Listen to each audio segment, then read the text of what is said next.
Aceh. Mahdi Muhammad, 54, berjalan pelan menyusuri perkebunan seluas 18 hektare yang sudah ditanami 2.000 pohon kurma. Sesekali, ia mendekat ke batang untuk mengecek tunas baru yang masih menempel. Lokasi ini awalnya tanah tandus yang kini disulap jadi perkebunan kurma. Perkebunan ini terletak di Lembah Barbate di kawasan Belang Bintang, Aceh Besar, Aceh. Mahdi menjadi pelopor perkebunan kurma di sana.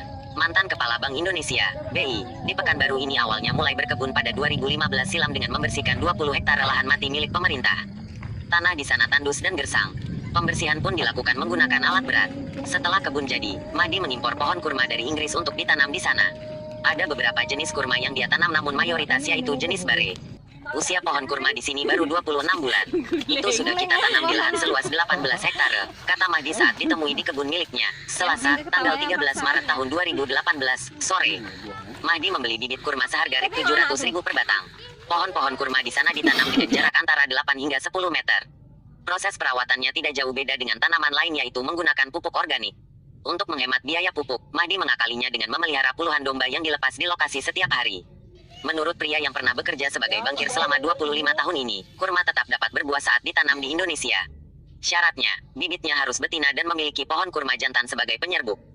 Biasanya, dalam waktu 3 tahun kurma sudah mulai berbuah. Yang berbuah itu bibit kurma betina. Tanam pohon kurma ini sebenarnya tidak ribet karena pohon kurma ini juga tahan kering dan dapat bertahan hingga 100 tahun, jelas Mahdi. Mahdi kini tak sendiri membuka kebun kurma di sana. Dia dan 78 orang lainnya sudah membentuk koperasi petani kurma Lembah Barbate. Mereka punya lahan dengan luas keseluruhan mencapai 320 hektare. Namun sekarang baru lahan milik Mahdi dan Sukri Syafi'i, 42, yang sudah ditanami tanaman kurma. Meski tergolong baru, namun beberapa pohon kurma di sana mulai ada yang sudah mulai berbunga dan berbuah. Di dalam perkebunan, mereka juga mendirikan rumah hingga masjid. Listrik PLN juga sudah dipasang ke setiap sudut perkebunan. Untuk menyusuri perkebunan di sana, harus menggunakan motor ataupun mobil. Jalanan di dalam kebun sudah dibentuk dan baru pengerasan. Hampir saban hari, Mahdi, Sukri dan para pekerja menghabiskan waktu di sana. Mereka kadang baru pulang ketika hari beranjak malam.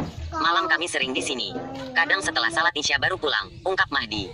Sebelum mulai berkebun, Mahdi pernah melongok perkebunan kurma di sejumlah negara seperti Thailand, Turki, Uni Emirat Arab dan lainnya. Usai pulang dari sana, tekad Mahdi untuk mengelola kebun kurma semakin besar. Selain itu, jelasnya, kurma juga beberapa kali disebutkan dalam Al-Quran. Mahdi dan kawan-kawannya kini sudah mengantongi izin impor bibit kurma dari Inggris ke Aceh. Bibit yang baru tiba ditaruh di dalam pot dan diletakkan pada suatu tempat khusus. Pekerja menyirami bibit-bibit ini jika cuaca cukup panas. Setelah berusia 3 atau 6 bulan, baru bibit ini ditanam pada lahan yang sudah dipersiapkan. Pohon kurma ini kita tanam di tanah dengan iklim tropis lebih bagus. Di Lembah Barbate ini utamanya kita tanam kurma. Tapi ada juga beberapa tanaman lain, ungkap Mahdi.